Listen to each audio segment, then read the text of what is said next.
बोल शिव शंकर भोलेनाथ की जय।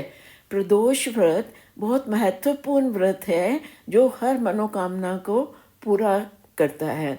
इस व्रत में पूजा जो है दो काल जब मिल रहे होते हैं तो संध्या के समय इसकी पूजा होती है। और ये व्रत तृतीया के दिन आता है। किसी भी दिन अगर तृतीया तिथि आती है, प्रदोष व्रत आता है, तो हम भगवान शिव की ही पूजा करते हैं और ये सब मनोकामना को पूर्ण करने वाला व्रत है। तो इसकी बड़ी संक्षिप्त सी कथा है जो इस प्रकार है।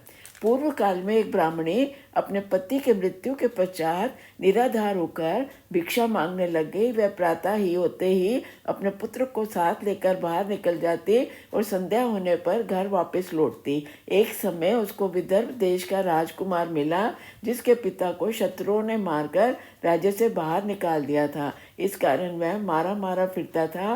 ब्राह्मणी अपने साथ ले गई और उसका पालन पोषण करने लगी। एक दिन उन दोनों बालकों ने वन में खेलते खेलते गंधर्व कन्याओं को देखा तो ब्राह्मण का बालक तो अपने घर आ गया, परंतु राजकुमार साथ नहीं आया क्योंकि वह अंशुमती नामक की गंधर्व कन्या के बातें करने लगा था। दूसरे दिन वह फिर अपने घर आया। वहाँ पर अंशुमती अपने माता पिता के साथ बैठी थी। उधर ब्राह्मणी ऋषियों की आज्ञा से प्रदोष का व्रत करती थी। कुछ दिनों अंशुमती के माता पिता ने राजकुमार से कहा कि तुम विदर्भ देश के राजकुमार धर्मगुप्त हो। हम श्री शंकर की आज्ञा से अपनी पुत्री अंशुमती का विवाह तुम्हारे साथ कर देते हैं। फिर राजकुमार का विवाह अंशुमती के साथ हो गया।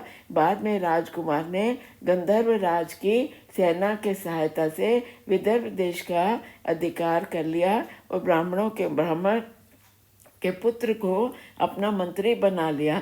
यथार्थ में ये सब उस ब्राह्मणी के प्रदोष व्रत करने का ही फल था। बस उसी समय से वह प्रदोष व्रत संसार में प्रतिष्ठित हुआ। उस बुढ़िया के प्रदोष व्रत के कारण ही ये राजकुमार बड़ा हुआ और इसकी शादी जो थी वो धर्मगुप्त का अंशुमती के साथ इसका विवाह हुआ। प्रदोष व्रत कुछ भी कर सकते हैं। प्रभु शिव को प्रसन्न करने का ये बड़ा सरल उपाय है। तो आप सबको बहुत बहुत शुभकामनाएं। जय श्री ओम नमः शिवाय, ओम नमः शिवाय, ओम नमः।